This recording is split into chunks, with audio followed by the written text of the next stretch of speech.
giving you the real from A to Z surrounding the Dallas Cowboys. News, updates, rumors, transactions, takes, and more. So strap up, Cowboys Nation, and start your day off with A to Z Sports. Live with Will Steele. 3, 2, 1. Here we go.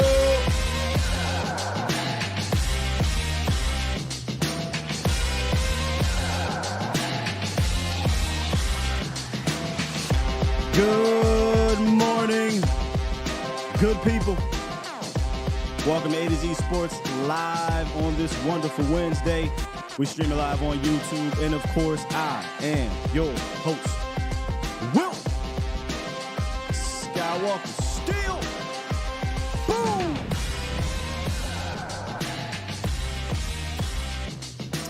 What's good, beautiful people? Coming up today, we're flipping it a little bit. We got the Cowboys offense against the Seahawks defense. We're going to take a look at it. When I say we, talk about me and my brother Akoye Media joining us, as always, to break this thing down. Better, in my opinion, than anyone in the business. Then, in the roundup, got a Shaq Leonard update. Let me turn the music down for this one. And that bad man himself, pretty much shutting up all you Dak haters. I'm just saying. But I get it, you know. 4-time MVP, Super Bowl champion. It doesn't matter what he has to say, but damn it, you're going to hear about it.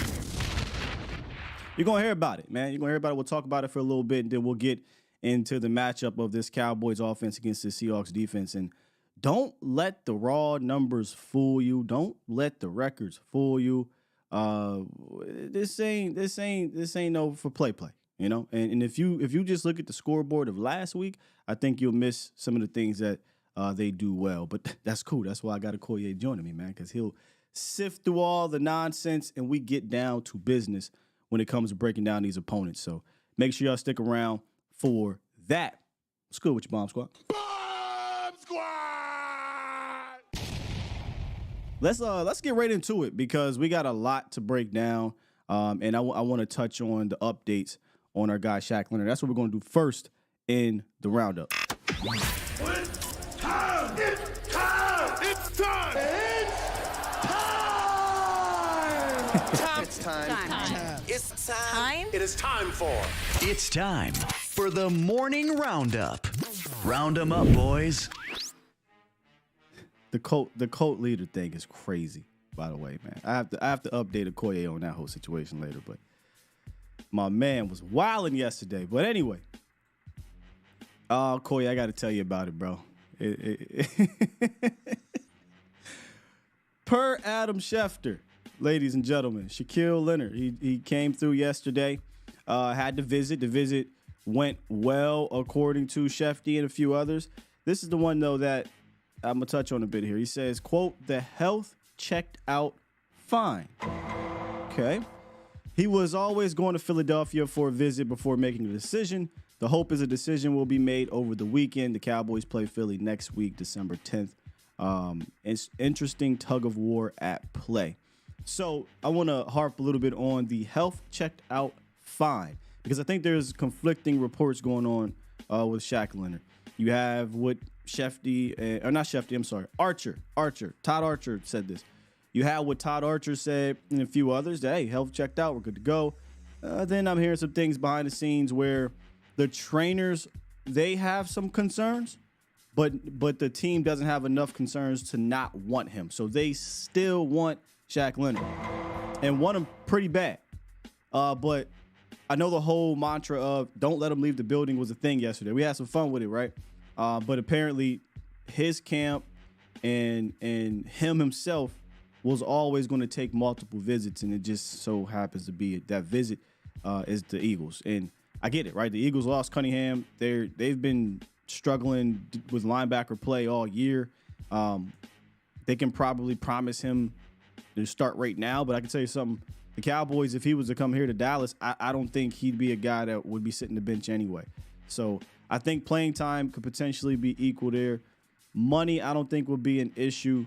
It's just a matter of probably where does he want to go. So He says or they say we'll know by this weekend. Here's the thing, though. He's not here. The Cowboys didn't sign him. I don't think we can harp on it, past today or what have you. We'll see what happens over the weekend. But Dallas has a big game in front of them this weekend to take care of business before they get to Philadelphia.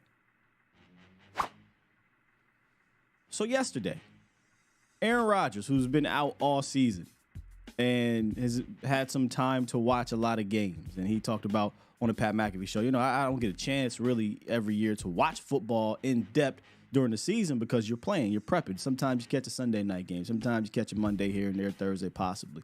But he said, I've been watching a lot of games this year. And Dak Prescott's one of my favorite quarterbacks to watch. He didn't just say that. He also said this about Dak Prescott. I'm going to turn this music down. Just for those in the back that want to act like this is a mediocre quarterback. This is what Dak Prescott had to say. This is what A-Rod had to say. First, I want to talk about Dak because he's become one of my favorite quarterbacks to watch. Tom had some comments about, Brady had some comments about some of the mediocrity in the game. And I just want to say Dak is not who he was talking about. Dak is not who he's talking about. Okay. For a number of reasons. But I just love that he's really playing the position. What I mean by that is I'm watching him make Ringo calls. So that's protection adjustments against these crazy looks and picking things up. I'm watching him, bring the tight end back in against the zero pressure and throw an old concept we used to run for a touchdown to CeeDee Lamb in the back end zone. I'm watching him use his cadence beautifully and get into this rhythmic, here we go, into like dummy, using it as a dummy sometimes, doing it twice, into like other cadences. I mean, the last 4 or 5 weeks I've gotten to see more of their games, and I just want to say, like, he's playing a position in a really impressive way. And for whatever reason, maybe because he's the Cowboys quarterback and it's one of those premier positions in sports, like I feel like the Green Bay quarterback has been for a long time, and some other, positions in various sports, he might take a little more shit than he deserves. 100%. Or maybe it's deserving of the position, I guess. But I love the way he's playing, and I love the way he's playing, like really playing. I'm not talking about just like, making good throws. I'm talking about, like, it seems more rare that guys are actually really playing a position where you're making adjustments. You're handling everything line of scrimmage. Now you're doing this crazy cadence stuff. Like, I love it. And I just want to shout out Dak for, like, really impressing me multiple times. Dak. He doesn't hear that a lot. No, he doesn't. Pat's funny, man. Pat's hilarious. Let me bring in my brother Akoye Media. First of all, good morning, good brother. How you doing, man? What's good with you, man? Good morning. Indeed, It is a good morning. Me and Akoye had a therapy session behind us. Right. Here. So it's a fantastic. We need to pass the Kleenexes and shit. I ain't talked to nobody, about that situation yet. You're the first one. So. Me either. I was like, that's how I fuck with you, man. Appreciate you. Let me get your thoughts though, man, on this Aaron Rodgers thing, because and let me actually set you up here. Throw the alley. Yeah, one of the things that I don't want to go over people's head here is how he was talking about how Dak was playing the quarterback position. He was quarterbacking, right? The Ringo calls, the adjustments, getting to line of scrimmage. He is seeing the game like, in my opinion, you saw the Rodgers and the Breezes and the Mannings and the Bradys in that part of their career that, when they get to about 30 plus. Aaron Rodgers said it now, Akoye. Right. What else is there really to say about how this man is playing? I mean, if people don't believe it now, they never will. And honestly, that guys that like him, they're liking him because of the things that he's doing on the field. And I think if there is a person who can speak on this and actually, carry some weight, it's Aaron Rodgers. Right. And I think second to that would honestly be me, because I didn't like Dak Prescott. That. I didn't like him when we first got him, because I didn't think that he was going to develop into a pure passer.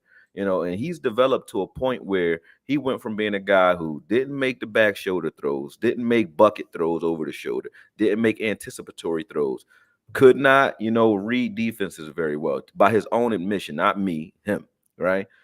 Couldn't exploit loaded boxes when he had Zeke early in his career, to a guy who now, to me, is one of the most cerebral quarterbacks in the game.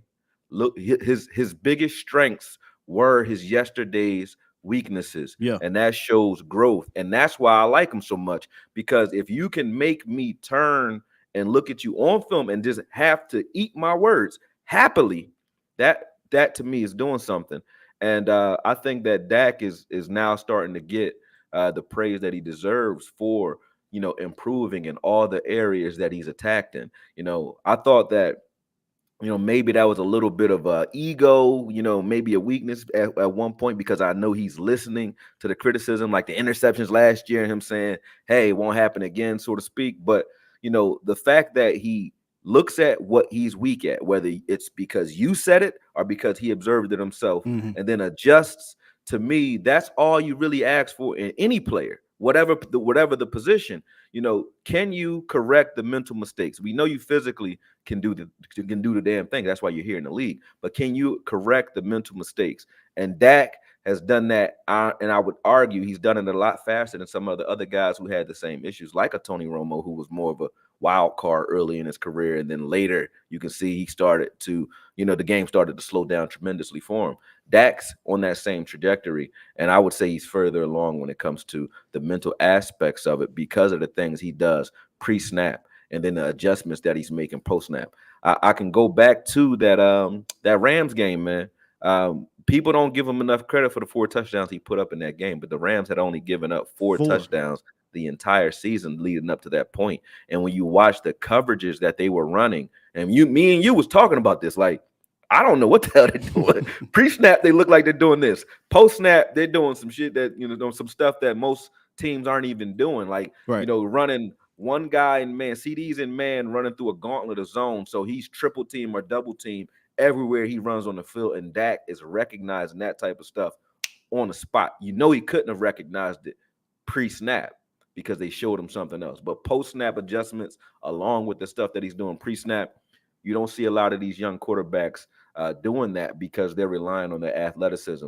And we have more running quarterbacks in the game than ever before at this point. So when he said that, both him and Tom Brady are saying, like, hey, the game is becoming mediocre at the quarterback position, they're not lying, because we're relying on QB Physical athleticism. Yeah. Yes. And it takes 6 years for a athletic quarterback to develop, as opposed to the 3 years that it takes a pocket passer to develop. People argue with me on that, but it's I would love for you to dive deeper into that. And sometimes those athletic quarterbacks, I'm talking about on a video, by the way. I love for you to break that down. Oh, I already got it. It's a video coming out soon. See, there you go. Yeah, I already did it. A lot of these athletic quarterbacks, some of them it doesn't translate. There's still people questioning Lamar. And he won an MVP. So, there's no question for what Dak has been able to do. RG3, right, exactly. But I think what's dope is that now he's able to dig back into his athletic bag. Not saying this dude is Lamar Jackson, but you see him using his feet, like he was early in his career. So it's unique. And I always go back to this particular player. And I wasn't breaking down film growing up watching this guy, but Steve McNair was kind of one of those quarterbacks that was able athletic enough, and Cole Pepper. Him and Cole Pepper. Cole Pepper was Cole Pepper had this little 3-year window, bro, where he was just ridiculous. I get him on Madden. I'm just airing it out with him. But McNair had like the longevity, right? He was able to go from Tennessee to Baltimore and make Baltimore compete in the AFC. Because he was able to marry the mental aspect of the game with his physical traits from throwing the ball, and then from time to time use his legs. Now, later in his career, he wasn't a guy running around. But in his height, that's kind of who he reminds me of. And I don't think he's done. I think I said this before the season. Like, physically, I don't think Dak is going to – he is what he is physically. Yeah. But you're never done becoming a better quarterback. And I get this from what Tony said. Tony was like, every year, I'm tweaking something. And then you saw it the next year. You saw maybe it was his mechanics. Maybe it was the quick release. Maybe it was, what he's seeing post-snap, pre-snap. Every year, you're still developing. And at 30, me and Vosh talk about this a lot. 30 is that for those tier 1, tier 2 quarterbacks, when you hit 30 and you've had as many 100 reps, right, 100 starts, you start to see the game way different. And that separates the good from, in my opinion, the great. Oh, exactly that. Because the film – the film progresses every year. You notice Dak, first it was loaded boxes and him just understanding the defenses that he was in. Then when he started getting that down, they said, okay, I think the Broncos hit us with some too Yeah, high the safety blueprint. looks, and then everybody started hitting us with too high. And then last year he was splitting that like crazy and so aggressively that he was throwing interceptions, splitting too high and exploiting single high coverage. And then now he's even gotten that. So he's countered his own film Mhm. every season. He's countered his own film. What worked last year against him don't work this year, and that's rare for a lot of players, not just quarterbacks, but that's rare for coordinators. Coordinators everyone has tendencies, and that's what tells the tale, because you can come up with something new that hits the league by storm, and they can't deal with it. Remember the Wildcat hit the league by storm. You can't deal with it now. Dare you to try it? Right. Go ahead. Right. We love when you see that. We know you're not passing, so let's go. So it's just it's a different league, and this league is fast when it comes to adjustments and film. The tape catches up to us all, Yeah. and when it catches up to Dak, he's ready for it and adjust. And that is, to me, the main quality you need in a quarterback or any player is understanding how to scout yourself. Self-scouting. And I know if Matt Norris is on here, he's probably gonna come at me, but I will say, they hate this comparison, but there's one quarterback that I loved who did this to himself all the time, and that was Peyton Manning. Peyton Manning would go play corner just to see how corners look at him. He would go play corner in practice and try to get an understanding for what corners are talking about, what they're doing, how they look at a quarterback, so on, just so he can scout himself and understand how teams were adjusting to him. And that's the type of stuff that Dak does. Dak is a guy that is always paying attention to his yesterday so that he can prepare for his future. So I like that in him. And you're right. He's the ceiling has not been reached as it pertains to number 4, man. Not at all. You brought up Peyton, man. I said this the other day. I don't know that there's a quarterback that's thrown the seam ball as well as Dak since Peyton. Like, Peyton was an animal at that seam ball, bro. Animal. Yeah. But Dak has been fantastic. Yeah, with that's why Dallas and it was Kobe. Clark. Dallas Clark. Dallas Clark, and it was another one of the little slot receiver dudes that would get in the slot. He used to kill you in the slot because he knew you. I mean, you got to start Welker. Reggie and Marvin, so you in the slot you're gonna get killed. You know what I mean? And then he went to Denver and did it with Thomas. Yeah, the tight end Thomas. Yeah. But what again? I'm always going to stick with what A-Rod said here. The quarterbacking, like people are going to look at end results. Well, he got to do it against this. He got to do it against that. Right. Look at how he's quarterbacking. There are not many quarterbacks doing that, and I get that's going to go over many people's heads. Right. But all I could just say is just watch, put on the film, and just watch him, and I think you appreciate how he's playing the position, man. Yeah, and look, he needs to continue that against this Seahawks defense. And I know a lot of people, Akoye, going to look around and say, Seattle.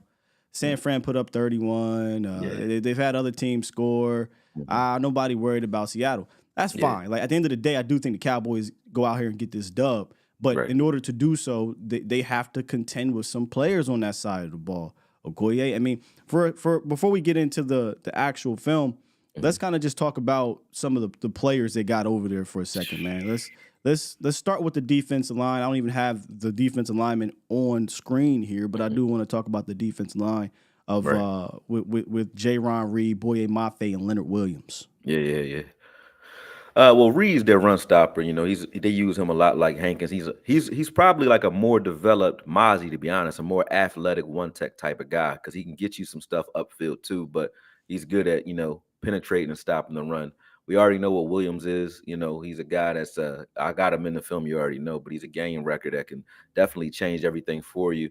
That matchup between him and Tyler Smith is going to be fun to watch, and Zach Martin, depending on what side he's on. Yeah, that's going to be fun to watch, man.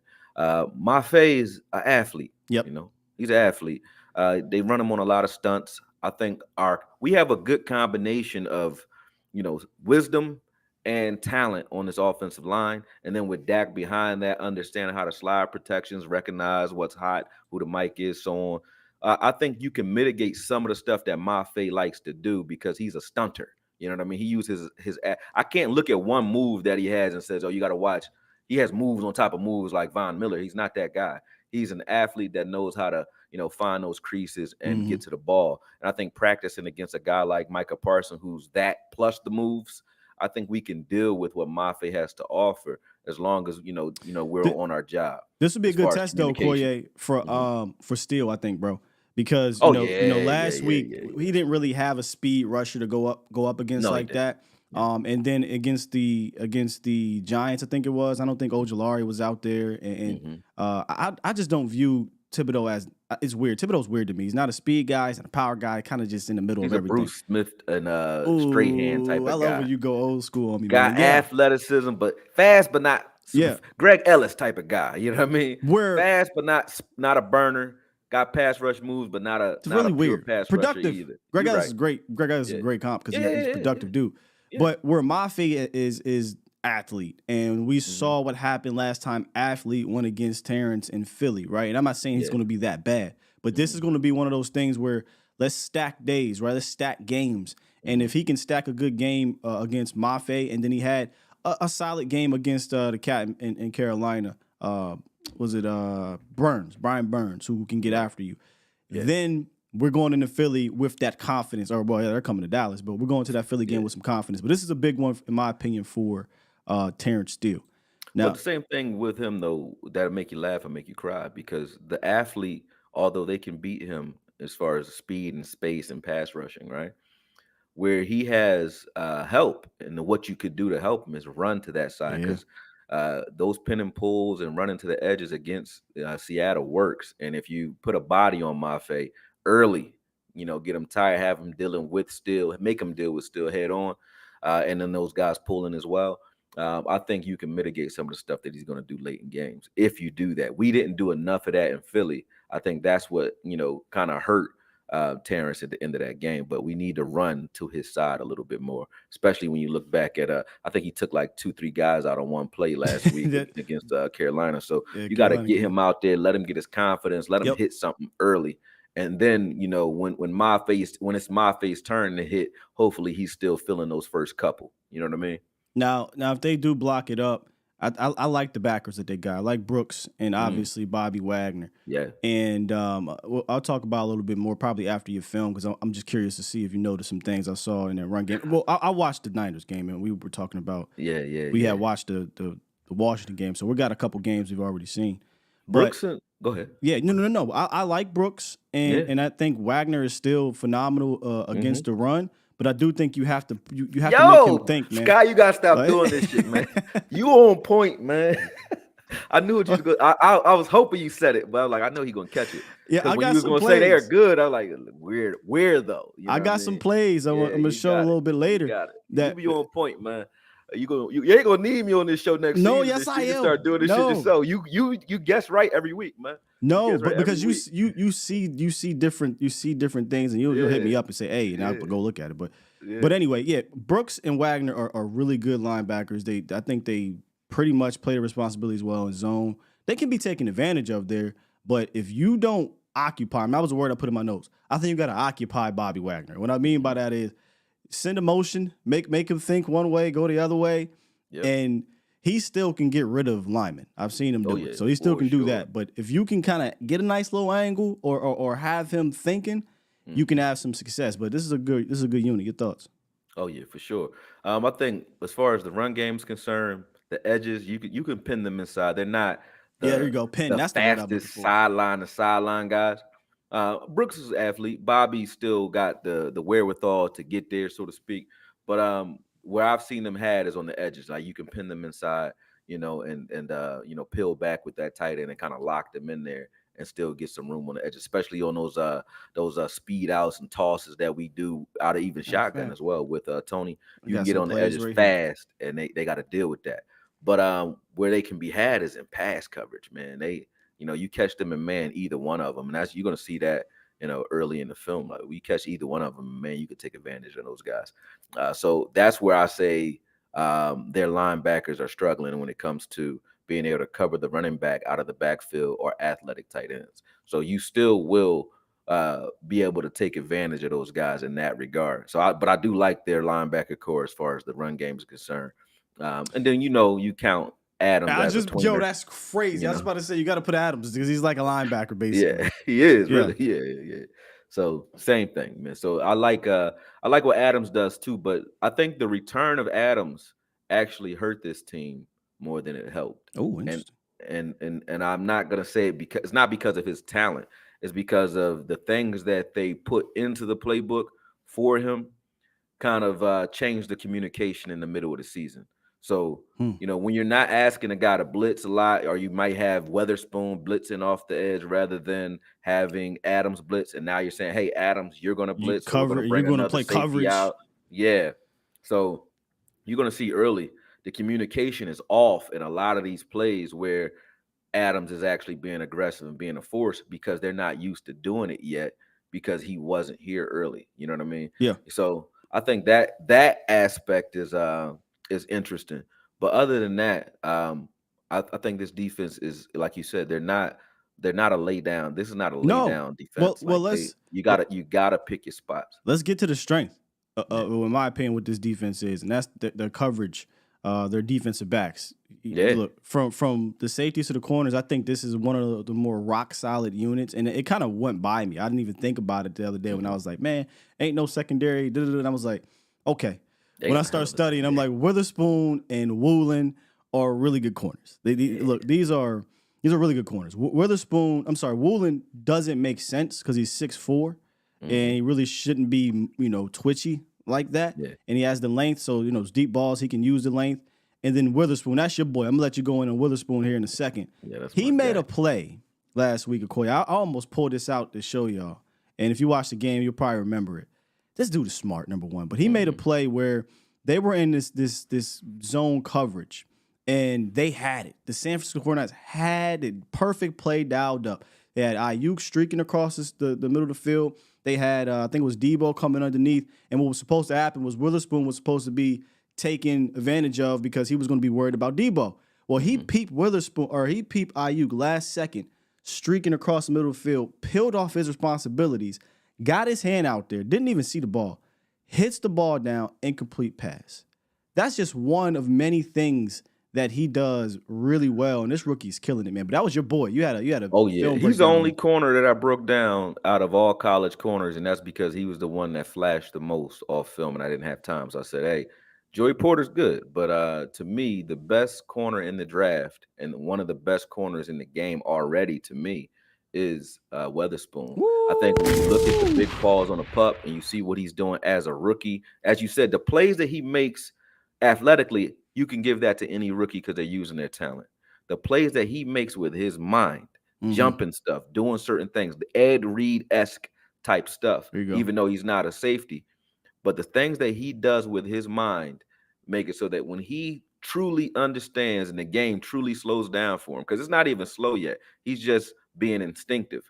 But when it truly slows down and he knows both intellectually and artistically, like when the art meets the science, you know what I mean? Yeah. He's going to be hard to deal with. He's another guy that like has that it factor like Bland, man. You don't want to play with him. You don't want to play with him. What else he does that's similar to Bland is he's very physical in the run game. And they don't blitz Bland, but they'll blitz Witherspoon. Like that was part of his college film. He's aggressive. He'll hit you. Yeah. So I wouldn't be shocked if we see a zone blitz, and we'll get to this in a second. We'll see him and Adams coming at Dak all day. Yeah. It's coming. Yeah. So again, that's why when we say, look, this team, when you look at it statistically, if I can pull up some of the raw numbers here, when you look at them, my bad, statistically, here we go. You'll say raw numbers, 22 points per game, 23rd in yards per game, 20th in yards per carry. Who cares, right? But man, you got to really go watch them. And if you aren't on your game, they can make things difficult for you. And one of the positions that they make difficult for you is the wide receivers. They're sixth in the NFL in yards per catch versus receivers because they play a ton of zone. They're fourth in zone usage and eighth in success percentage. So their defensive coordinator, by the way, who might have the best defensive coordinator name in the world, his name is Clint Hurt. I mean, we're talking about a DC name. I think Wink Martin might have him, though. Wink is dope. Wink is dope. But his last name is Hurt, though. Yeah, Hurt. Yeah, if my DC's name is Hurt, yeah, you know what's happening. What happening? Right. So Clint Hurt is like, look, we're going to use our our veteran DBs in regards to, I think it's Julian Love and Quandre Diggs, to kind of keep things in front of them, allow our uber athletic corners to use their length and speed and ability, in that cover 3, whatever, any type of cover 2, cover 3 type of zone, and then allow our backers to be who they are. They're instinctual. We're talking about Adams and we're talking about Wagner. The problem, I think, why you're able to move the ball 23 yards per game while you're able to get down to the red zone on them and they're not great, is because I don't think they have the defensive line to throw at you all day to make things tough on you. You can run on them. You saw San Francisco do it, right? You saw that, hey, this is the reason why they went out and got Leonard Williams. They spent the 2 and the 5 because they realized we don't have enough up front to complement what's behind us. And I don't necessarily think they still have enough Akoye. I think they could be taken advantage of specifically on the ground. And I don't know what your thoughts are, but I was just sitting here thinking this might be a game where instead of 12 carries for TP and 3 for Rico, maybe we up this to 14 or 15 for TP and maybe 9 to 10 for Rico, because I just feel like they're not going to allow you to push that ball downfield. It's going to be everything underneath. Yeah, when you want to get the ball downfield against them, running the ball is important. Play action works. That's why San Fran was able to take advantage of them. They're built coverage-wise, just flat out covering. They're built to stop teams like San Fran, those teams that like to run those deep crosses and so on. So if San Fran would have came out and just tried to air raid against those guys, it would have been a problem, because they force you to throw it at either Woolen. They're going to give you Woolen one-on-one, and they're going to force you to throw those crossers at Weatherspoon, or sometimes they'll show blitz with Adams and have him buzz up late to try to stop those crossers. So either way, they're built to stop just your normal average passing attack. Where you can have success against them is if you can get them in the box trying to stop the run, both Weatherspoon and Adams, then you can push the ball behind those guys because they'll have less out there to cover. But if they're just flat out covering, they cover deep to short. They'll give you the stuff underneath. That's why the running backs have such a good time against them, because you're forcing a two-way go with that corner that's playing thirds. So he's like, hey, I'm going to roll up under this deep route, and then I'll go and chase the ball later for that running back. That's what they do. So you'll have opportunities underneath, and you can get the chains moving. But as far as getting the ball behind them, you got to run the ball to be able to do that, consistently. You know what I mean? Or Dak's going to have to hold the ball and extend plays to do it. But, you don't want him doing that too much, with those guys chasing them down. So the best and most efficient way to do it is, establish a ground game in this game, try to, sort of, and that takes the heat off the pass rush too, but establish the ground game and then push that ball behind them. Yeah, you said something about the running backs being able to work underneath. They give up, I believe, the 5th most yards per game to running backs through the air. And that's because, like you said, they'll invite that. Very much like some other teams will say, okay, we'll let you run a little bit, and then we'll hunker down in the red zone. They will invite that underneath. And I noticed in the Niners game, with all that zone, it can mess with your head if you are a young quarterback, and Purdy's a young quarterback. And you saw him come off of certain reads way too soon. If he would have just stuck with it. Like, there was a play backed up, the pick six.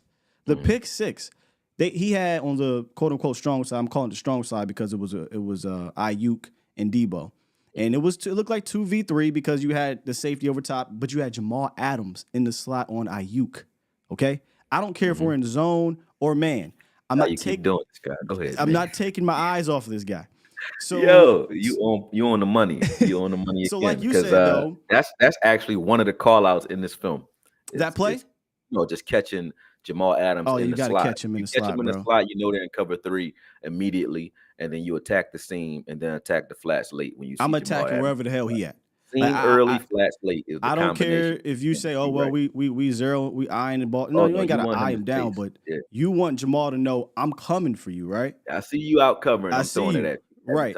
But what happened on that play was, I think they ran basically a deep, not even a deep out, kind of just an out route with Ayuk. They sent Debo deep, and he's looking right at it. I don't know why Purdy came off of it and tried to come back to the arrow route. You talk about choice routes with McCaffrey, and it was 3 people in the area. Poor decision, poor throw, tip ball, Brooks pick, and goes into the end zone for the 6, where he had wide open.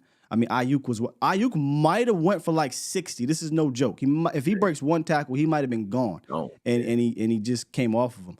What I don't want to happen in this game is we have CD Lamb, Brandon Cooks on one side, or even Jake Ferguson, right? But for whatever reason, we're like, you know what? I like Jalen Brooks on this side, or I like Michael Gallup on this side. No. If you got that favorable matchup, some people might get mad and say you're staring at wide receiver down. Whatever. You have to see this through because that is such a high probability of you winning, in my opinion, Akoye.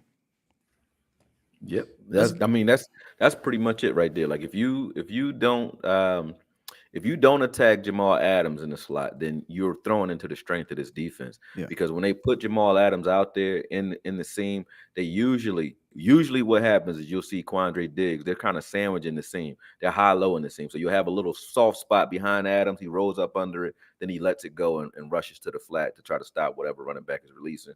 In that split second, like if you can hit the seam early and like you said, stay on it because your first look is going to see Jamal rolling up under it. So that's why quarterbacks come off of it, but he's not staying there. You know what I'm saying? Yeah. So Dak has been good at looking guys off, looking safeties off all year. And if he sees that, I know he does. He sees it on film because we see it on film. He's going to exploit that. He's going to move Jamal Adams around with his eyes and attack the hell out of those seams and put that ball down underneath Diggs every chance he gets. Well, let's get to it. It's gonna be good to watch, man. Let's get to the film, man, so you can show the good people exactly what you're talking about here. Let's do it. Precise manner. Let's do it. Well, first up, you guys see, I said run to the edges. I didn't put too many in there because, if you've seen one, you've seen them all. It works quite a bit. If you get out there, pin their ends in like they do against us all the time, like everybody does against us. And then you spill out to the edges, you'll have success there, and you want to be able to slow down their pass rush that way. And the reason I say that is because they stunt a lot. So you want these undersized defensive ends like Mafe. You want them having to deal with your linemen out there in space so that they can, like I said earlier, abuse those guys so that they can't do this stuff late. But I think Dak recognizes these stunts pretty well pre-snap. He's been doing very well with his pre-snap reads and so on, so we can mitigate some of that stuff late. When I started talking about Jamal Adams, man, like I love Jamal Adams. I wanted him here until Wilson started to emerge and show us what he had. You know what I mean? So I look at Wilson as a Jamal Adams type of guy that, just wreaks havoc all near the line of scrimmage and 15 yards behind the ball, right?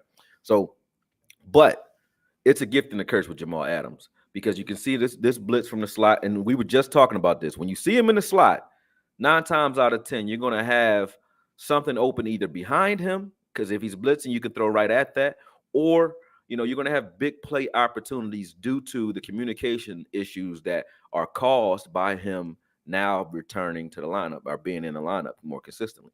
Like, check this out. Now, this is a gift and a curse because he's going to get there, but he's going to miss. And I think I showed this play last week. So those of you who saw it last week, I didn't see the defensive breakdown of it. So it's a double-edged sword when he blitzes, because now if he doesn't get there, this is what happens on the back end. Let's watch the back end. Watch this. A lot of room over there.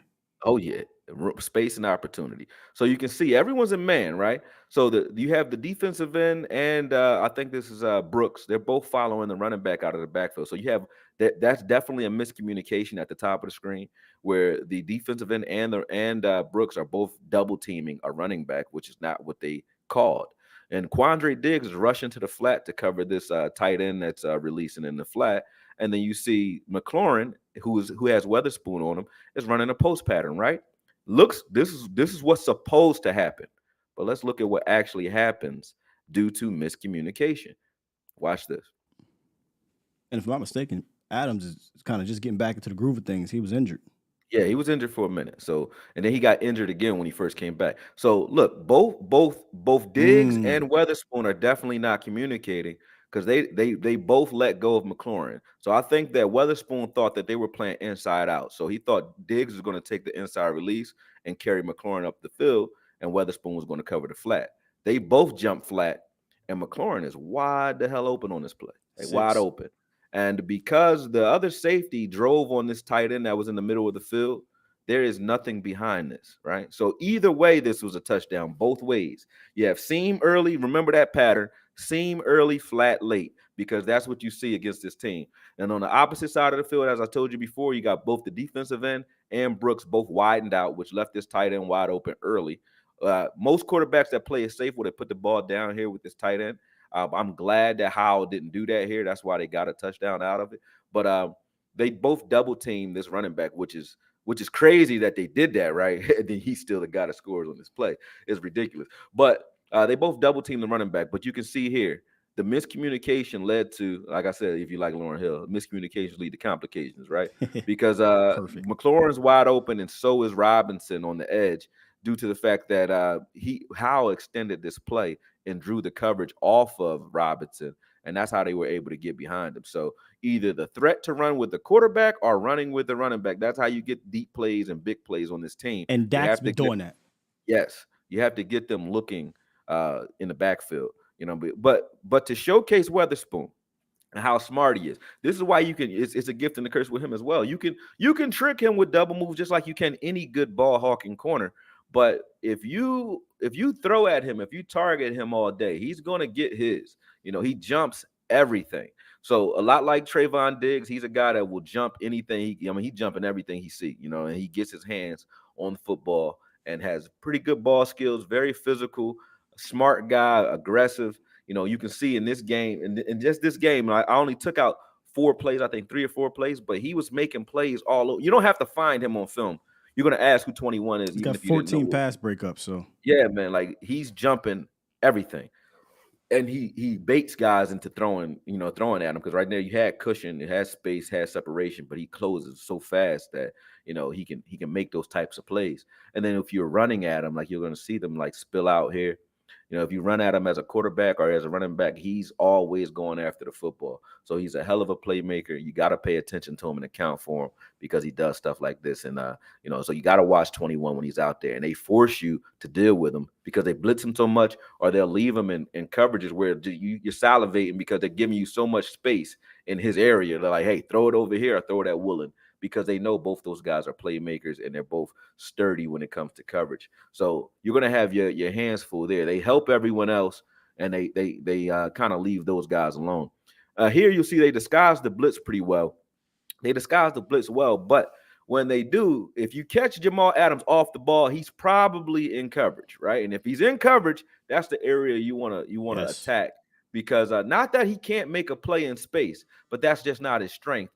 And usually when he's doing it, they have him out there by himself, like you see here. And if you break those tackles or he misses on those assignments, it's big play all day. That would have been a huge play if Gibson had more balance at the end of that play. That was another big play. Middle of the field matchups, I talked to you about this earlier. Tyler Smith and Leonard Williams, it's not a secret. Those guys are going to have a hell of a day. Watching those guys on film is going to be fun. And against Zach Martin as well. But he's a game wrecker in the middle of the field. If we didn't have a healthy Tyler Smith and a healthy Zach Martin, I'd say we have our hands full. But watching what Tyler Smith was able to do against Aaron Donald and guys like that, I think that he can handle this assignment pretty well. But it still will be a fun matchup to watch. He might get him once. He might get some pressures, but, he's definitely going to have his hands full with Tyler Smith for sure. We talked about this, and that's why I say you're always on it, man. I said hit the seams early, hit the flats late, especially when you see Jamal Adams in the seam. If Jamal Adams is in the seam, there's only 2 things happening. He's either blitzing or he's covering. But either way, that's where you want to look with the football early because you have these little soft spots right behind them early. Now, they could have hit this, but, Howell elected to, take the safe throw here and throw to the running back because, again, their side of the field, they're playing cover 3. Bobby Wagner is floating under the seam here on this side of the field. And then you have, I don't know who that, I think it's 22 over there, but I don't know who that is. But they're playing deep to short. They're not worried about the flat. No one handles the flat assignment. They just say, hey, they dare you to throw to the running back, and they trust that they're a good pursuit team that can rally to the football. So that's why Washington has so much fun with these types of plays, because nobody bothers covering running backs in their scheme. That's just the way their scheme is designed. Yeah, he had over 100 yards receiving. Robinson in that game. Yeah. This is why when you look at the seams against when I said they even when he's not blitzing, when you look at a guy like Weatherspoon, I went back a little bit, but when you look at a guy like Weatherspoon, even when he's not covering, right? He's not covering the slot here, but he's just so disruptive. He understands, like, okay, when I'm playing flats or when I'm blitzing, I have to disrupt this guy so that the guys behind me have a shot. They're not a too high team, nor are they a cover 2 team. So when you see them in those too high cover 2 shells, you're going to have some sort of robber combination, whether that's Diggs robbing or Adams robbing, but they're never playing both safeties back. One of those guys are robbing every time.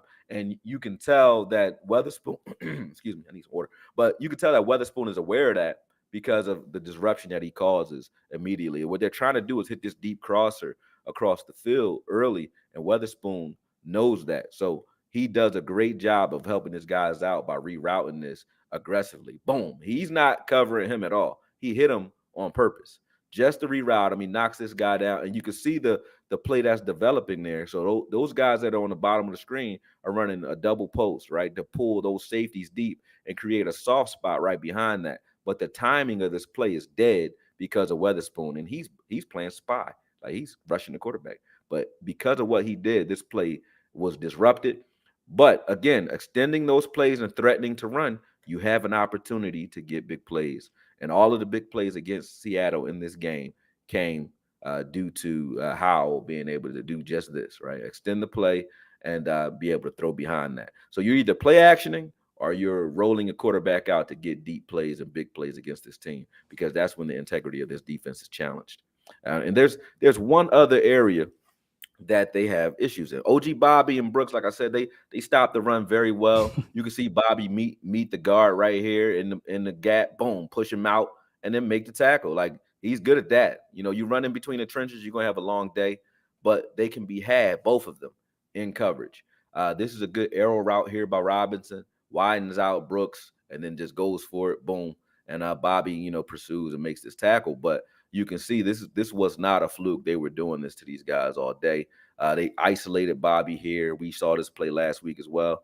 Ran those guys off, and then him and Gibson are one-on-one on the outside, and it's a foot race. And Bobby's not that guy when it comes to coverage. So if there's a game where TP and Rico are going to exploit and go off, I'd say it's this one. It's definitely this one. But that's what I saw on film, and that's what you guys should be looking for in the matchups.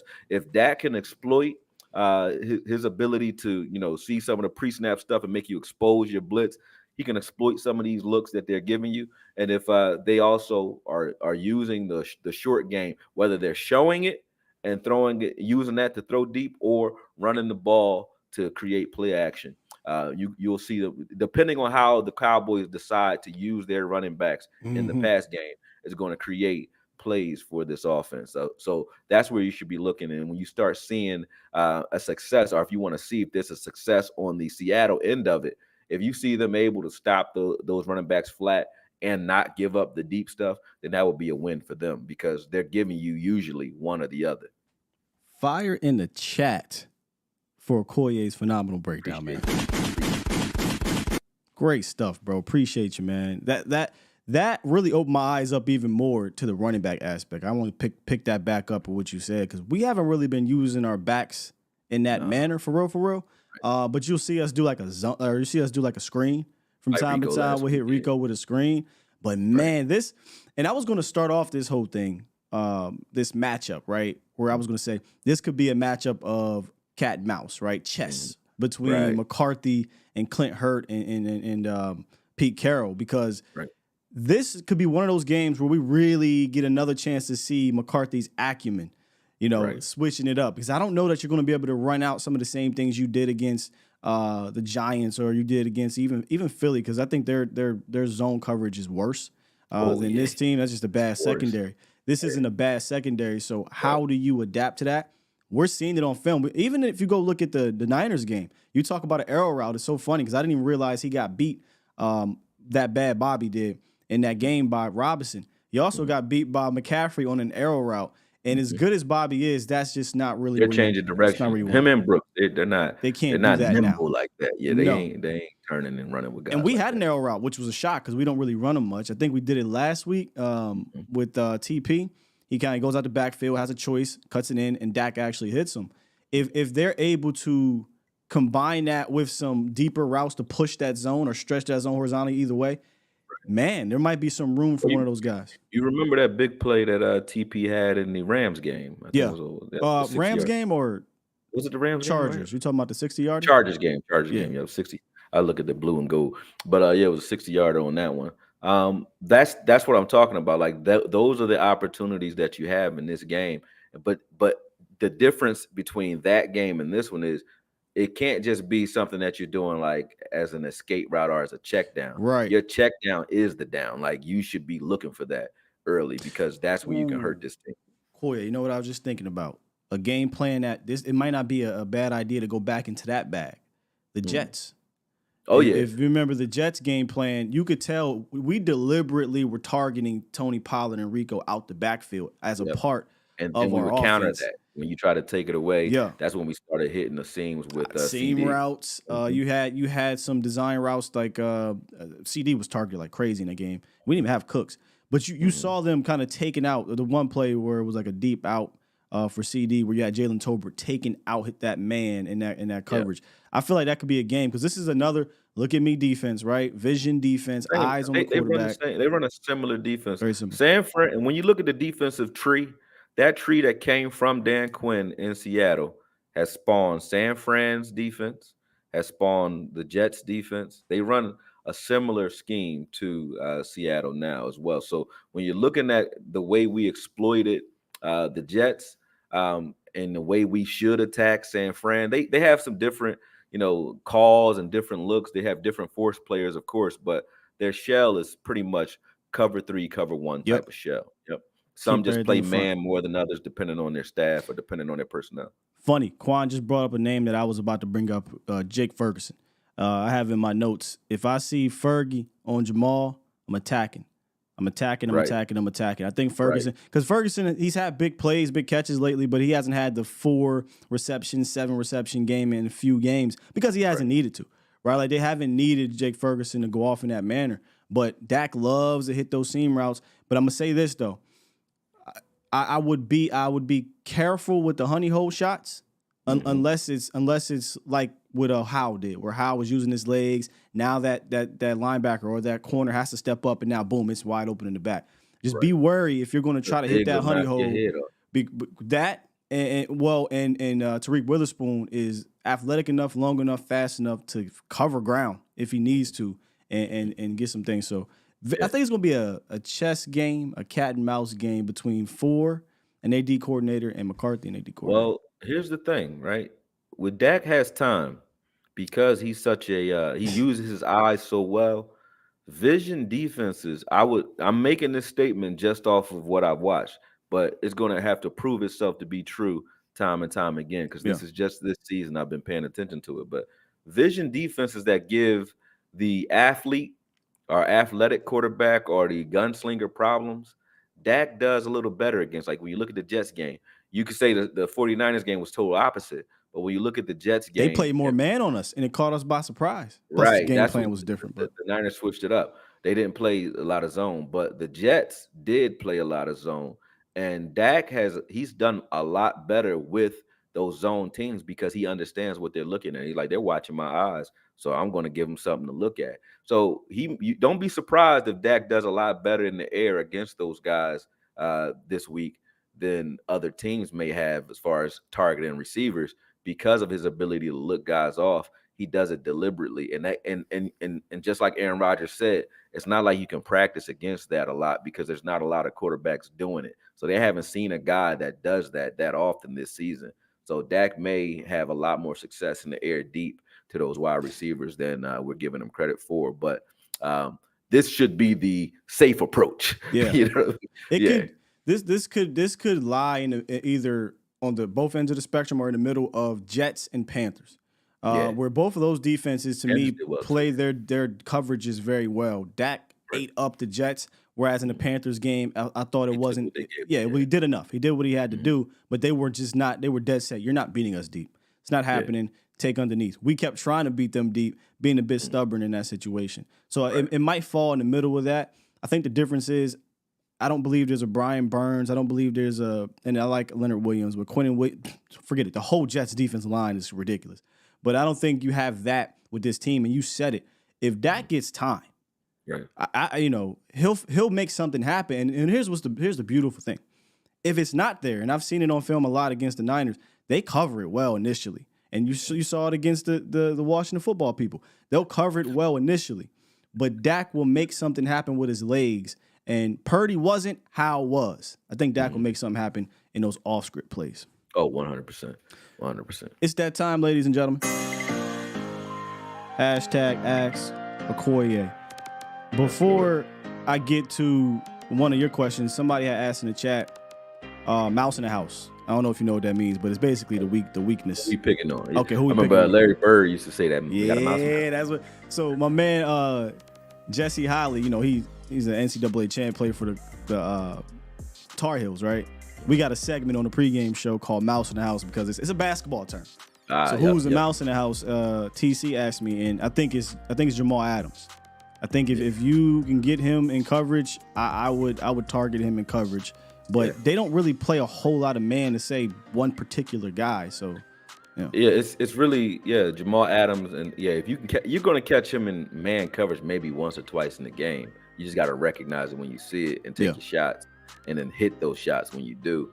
But you're still right because his zone reads to the flat, and even when he's blitzing, you want him to be blitzing because they leave such a vacuum behind him when he does. He causes so much chaos that if he doesn't get there and disrupt the play fully, he gives up big plays when he blitzes. If you have a quarterback that can recognize it early and not get flustered and just take off and run, because a lot of plays where you see guys on film taking off and running or scrambling when he's blitzing, they don't realize what's behind him. He left a wake of open players behind him. You know what I mean? So we saw that in one play, but one play doesn't say it all. Like I saw that maybe 7 times when he's blitzed over 3 games. So I said, well, this isn't a one-time thing. Their communication is off when he blitzes. So you're right. So you can also say if not a specific player, maybe you can say a mouse in the house can be you running some type of combination concept that confuses them.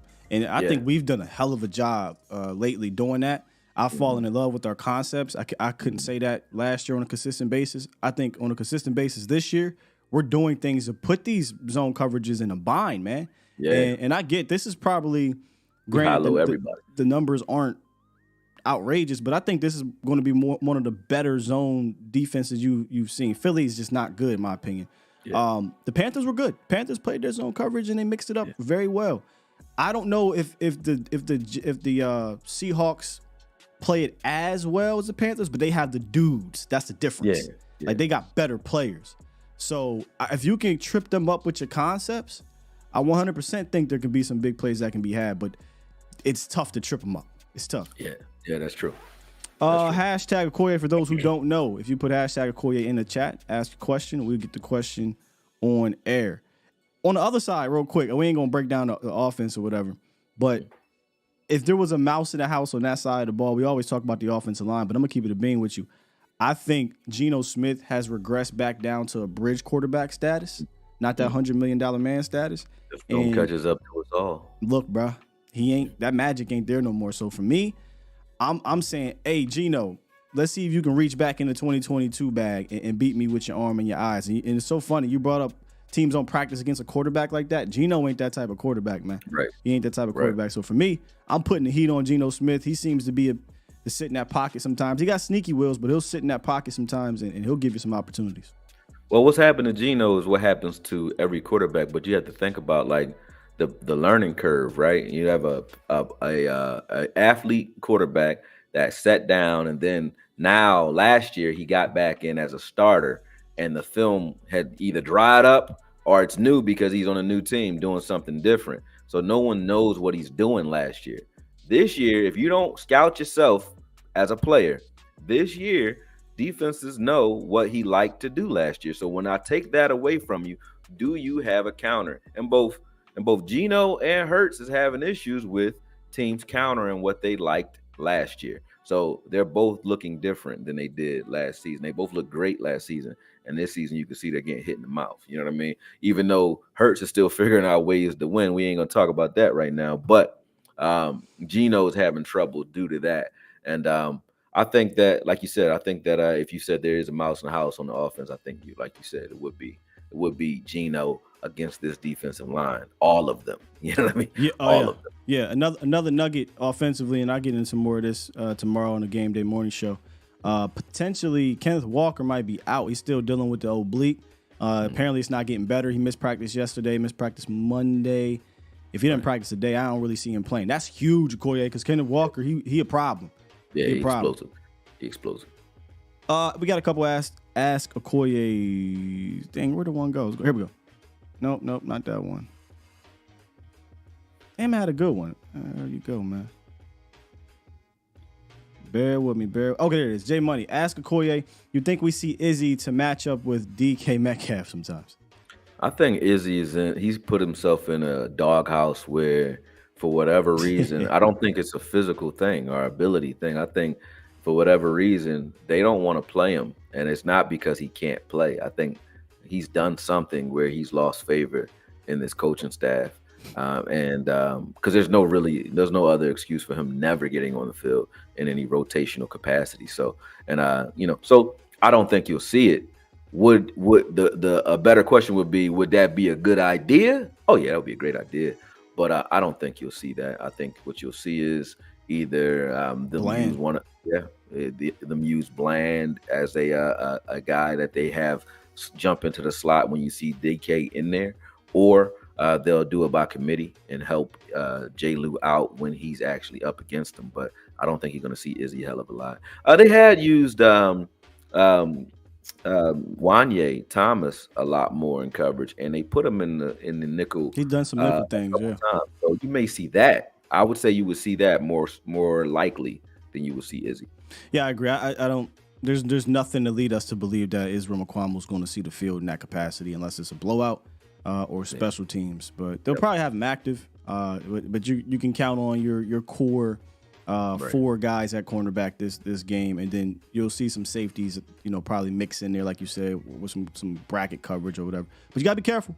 And Jigba, Lockett, these guys are. We talked about this yesterday, squad. These are some guys. They can hurt you. Yeah, these are some guys. That's why you don't bother trying to stop them. You just get the Geno. Get the Geno. Let the rest fall where it may. Yeah. Sal Cruz, appreciate you. Said, ask Akoye, if we do get Shaq Leonard, would you be rotating our linebackers more, or if Shaq is healthy and ready, you play him? I never liked heavy linebacker rotation because I'm old school, man. I feel like you got to let these guys get in the rhythm. You have a guy that might catch a tendency early, and then late in the game he's not in there, and the other guy didn't see that because he wasn't on the field. So I like when guys get an opportunity to adjust. You've seen games where even Ray Lewis would miss on something, and then he would counter that later in the game. But if he's rotating out and someone else is in there, if they're not communicating on the sideline, or if they're not seeing it the same way, then you can exploit things that way. That's why I don't like the rotation as much. So to answer your question, if Leonard was here, I would go heavy Leonard, heavy Evans, and then let those other guys be spell guys or third down situational guys. Not, first down, I'm going to see Clark or Bell, and then, every once in a while, depending on the package, you'll see Leonard, and then every once in a while you see some Evans. I personally don't like that. But if he were to come here, he's not going to start in the first 3 weeks of him playing anyway. I think he's going to be in a practice squad, learn the playbook, and they will ramp up and make him or try to get him ready for the playoff run more so than being a force near the end of the season. I think that's what the signing of a Leonard would be here, as opposed to the Eagles, who need him to start right now because of Cunningham being gone. So, and speaking of that, they just got rid of Josiah Scott, who Josiah was running around hitting stuff, man. So for them to cut him or waive him, it looks like the Eagles are trying to make room for Leonard as well right now. So they really want him. So who knows where he ends up? But I know they're going to make a heavy sell to try to get Leonard over there. Yeah, if I was Dallas, I'd treat Leonard like the LVE situation.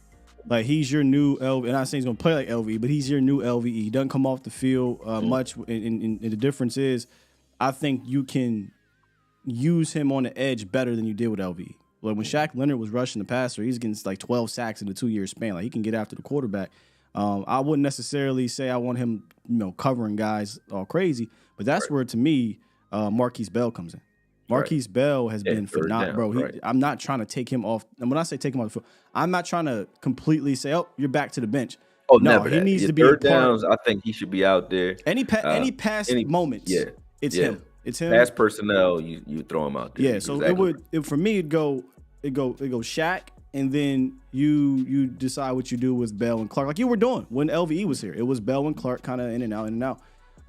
And then once it's time to go pass downs, I think and I know he doesn't like it. I know Shaq don't want to come off the field, but if I'm in super dire pass situations, I'm going to put out big dime, Marquise Bell and a whole bunch of DBs. That just is what it is. You know what I mean? Right. So that's kind of how I would roll with it. Mm-hmm. Brother L had a fantastic question. He asked about the Seahawks being pretty good at scheming their tight ends open. Who all needs to have a solid game for the Cowboys to combat that? And their tight ends, Will Dissly, who may or may not play, he's dealing with something, and Noah Fant, they both average 10+ yards per reception. They're not a whole lot of receptions. Not really a huge part of the offense. They're like the afterthoughts after the big 4-3 receivers and their running backs. But if they need something, I think his Noah Fant averages like 13 yards per reception. So for a tight end, that's pretty damn good. So he's getting a first down over a first down every time. So how do you combat that? With DQ, what he's been doing in pattern recognition, once again, when he's dealing with a threat as far as the receiving threat that we're dealing with here, the receiving threat we dealt with in Philly, the receiving threat we dealt with in San Fran, he goes vision when he's going up against a good receiver core and try to keep everything in front of him. That's how we were able to limit Philly in their yards in the air, was doing a lot of stuff where they had us looking at the quarterback. So if we decide to do that, you might not see a Wanye versus a tight end as often if we're not running cover one as often in that game. So it depends on schematically how Dan Quinn decides to approach stopping DK and Lockett and those guys, right? So if he decides to man up, it's going to be a lot of Wanye shutting down that tight end. If he doesn't, he might elect to let the tight end get off a little bit, and maybe that's why those tight ends get off a little bit, because you sell out to try to stop those receivers and say, I'll chase Fant all day. Yeah. That's not Fant going crazy on you. That's Fant wide open because we don't bother to cover him. You know what I mean?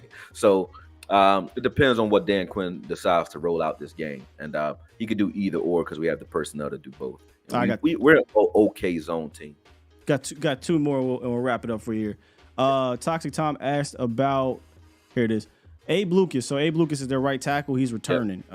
Prior to, he hasn't played since week 1. Prior to that, they've had right tackle issues. They're giving up the second most pressures on that side.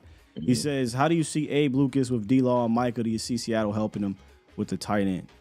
When you say D-Law and Micah, help is on the way. That's just the way it goes. Like, you're going to have to help.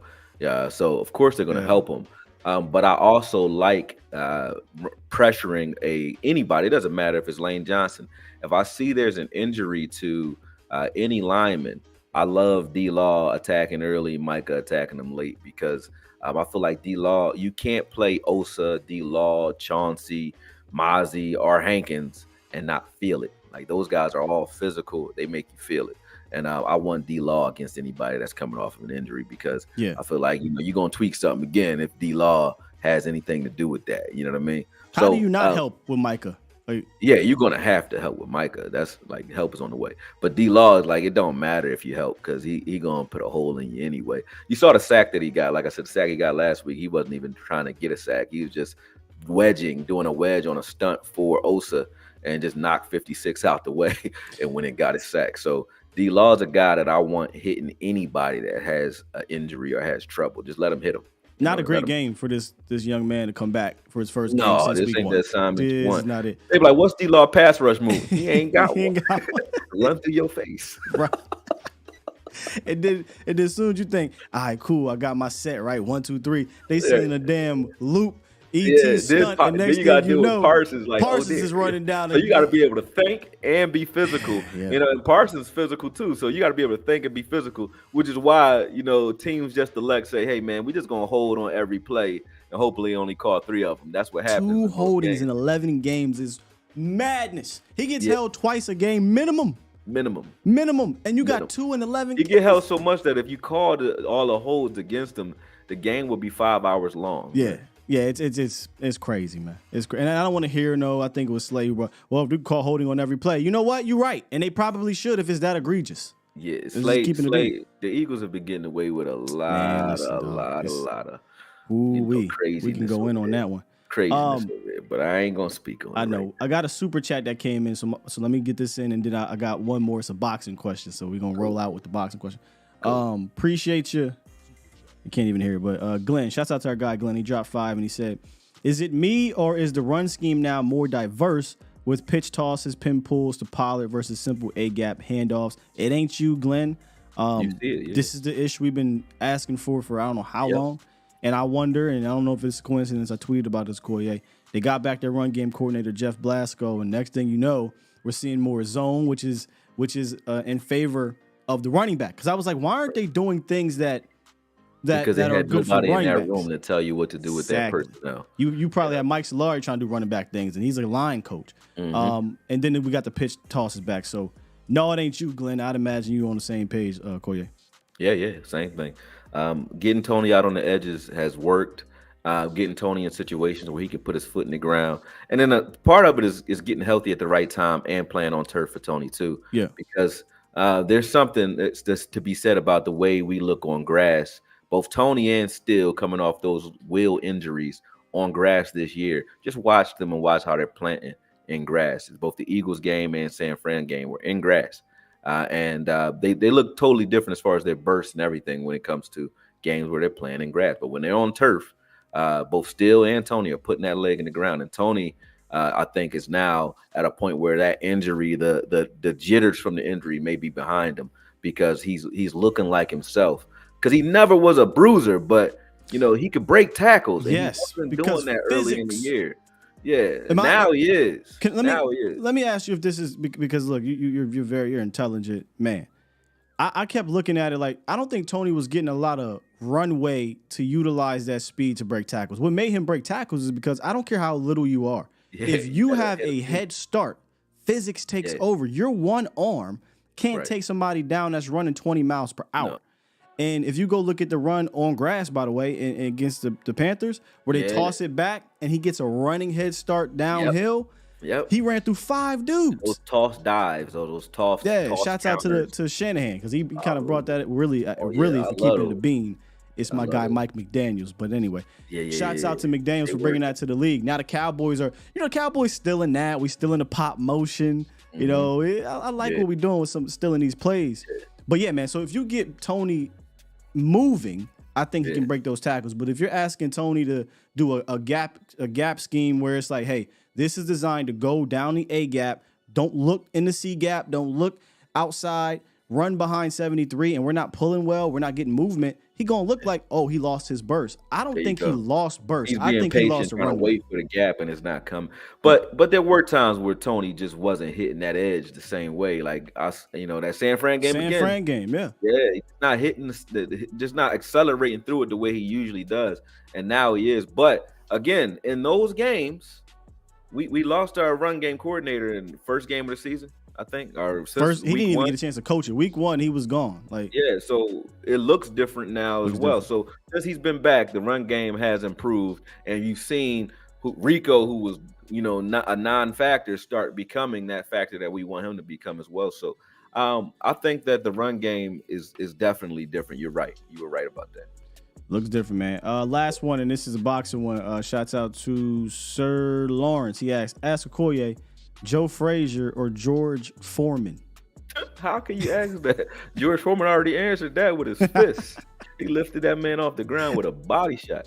Yeah, so definitely George Foreman. Joe Frazier's style, like when you're dealing with a style where your job is to absorb punishment and absorb blunt force trauma, that's Joe Frazier's style. Rest in peace. And he a Philly boxer too, so we known for being tough down here, but. When that's your style and you're dealing with a guy who can, punch a nail through a 2x4, that's a problem, So that's great. Yeah, with his fist. So that's a problem. You don't want to deal with that. When I look at fighters that are bruisers like that, the way you beat them is by moving, giving them angles, setting traps, making them work, and swimming without getting wet, so to speak. Like you got to be able to hit and not get hit. But if you're exchanging with a guy like Foreman's definitely going to win that. Man, that's why Akoye is the boxing aficionado, man. Boxing. I'll be seeing your tweets on Twitter. I nailed that one out the park with Like people be thinking I'm crazy. I'm like, they're like, Boo Boo Andrade's gonna do this to Benedict. They don't know you. They don't know you do this. Yeah, I You're said, true no to this. way. You ain't gonna fight Benedict and stand in front of him. You crazy if you do that. And he did it. I was like, oh, this gonna go. As soon as I said it, I said, if he keeps standing in front of him, leaning over to his left without slipping or changing the angles, he gonna get caught and hurt late. And then as soon as I said it in the 4th round, he got caught. I said, I can't make this stuff up, man. If you're new in here and you don't know about Akoye, where to get his stuff at, he gonna tell you right now. Let him know where to find you, bro. Definitely Akoye Media on YouTube. If you do enjoy boxing, you'll see a lot more of it on my channel. I'm working some stuff out right now with some sponsors that want me to do some boxing content. So I'm going to start doing boxing content soon. But if you want to catch boxing content right now from me, just type in YSM Sports Media with Akoye behind it, and you'll see all of my boxing content on that channel. Okay, so that's YSM Sports Media Akoye in the YouTube search bar, and you'll find me there. But and then you already know everywhere else is everywhere else. I'm on Twitter. You want to argue? I'm not even arguing like that no more, man. I'm all Zen Buddha right now on Twitter. I ain't got time to be arguing no more. Because I realize, Sky, like I only could argue with my peers, man. I'm arguing with people who, and I go look and I'm talking to them, and they talking in circles. So I'm like, man, if you can't stick to the facts, I don't want to debate you. So I argue a lot less on Twitter as of the last 2 weeks. Same. But, you know, Twitter, you can get it every once in a while. And on IG, definitely more of the intros. Just you get a lot more just me and the way I think. So, you know, go hit IG up too, man. One thing I had to fall back on was tweeting during the game. Oh yeah, bro, I had to fall back, bro. I used to do that. Players out it was there. bad, bro. It, so I stopped. So I'm actually got a lot better at it, I think. But man, it's tough. It's tough because when you fire off these crazy tweets, right? And it's funny, he'd be like, "Well, this didn't age well." Well, you think? I was pissed, dog. He threw an interception. You know what I mean? Like, that was in the first quarter. It's the 4th quarter. Now he got 4 touchdowns. But you know, man, it's not a real place. That's kind of how we got to look at it. Yeah, man. But strange place though. It is not a real. It's not, man. It's not. But although I did, if you guys missed it, I said this yesterday. I was gonna have a Dolly Parton special for you guys. If you missed, man. Did you see that? Oh, I see. But I saw Jack Harrow's. I want to play it so bad. Give me a second. Cheeks halftime show. That joint was dry. I like that joint crazy. If Dolly Parton outdo your halftime show, you know you failed in life. Let me see if I can do something real quick. Y'all hold tight. We'll give you a treat here on the way out if I can find it. I chopped up. Man, we had a classic Dolly Parton breakdown. Me and Vach. Let me see if I can find it here. Boom, boom, boom. Here we go. So. I'm gonna pull this in. Let me see. Boy, Dolly Parton came out. Hold on. I'm gonna pull this in. You can see that, Akoye? Yeah, I can see it. You can hear that? Yep, I see it. I can't hear anything. Well, yeah, I didn't play it yet, but I heard him the first this time, is for the viewers who might have missed the Dolly Parton thing. I mean, it was hilarious, dog. So here we go. Shouts out to my bro, Fossil Bart. Shout out to Bart. Boy, Dolly Parton came out there with the BBL, dog. Looking snatched. Sky. Like 90. For like a Billy, right? Let's say for a Billy. I'd do it for 100,000. Come on, in the uniform. Would you? For a Billy? For a Billy. Man. Let's just say I pull up. Pay me that much. I'm getting that. Yo, Vach, you gonna shoot Dolly close? You ain't gotta pay me By that the end of this whole thing, all we gonna hear is Dolly. Yeah. Dolly. This is what I want them to play when I'm walking in there. Yeah. Getting that Billy. What are you talking about? Yeah. Yeah, she died. She died. Yeah. Sky, I'm gonna call Nay and be like, your mama sure does care about your school. I did it for the school. I did it for Jody's school. I did it for Jody. He gonna go to the best schools, you hear me? Your mom is he a gonna go wonderful to the woman. best schools, you hear me? City boy, Yeah. city boy. Sky, I'm walking out of Dolly Parton house. You bring American money. You bring American money.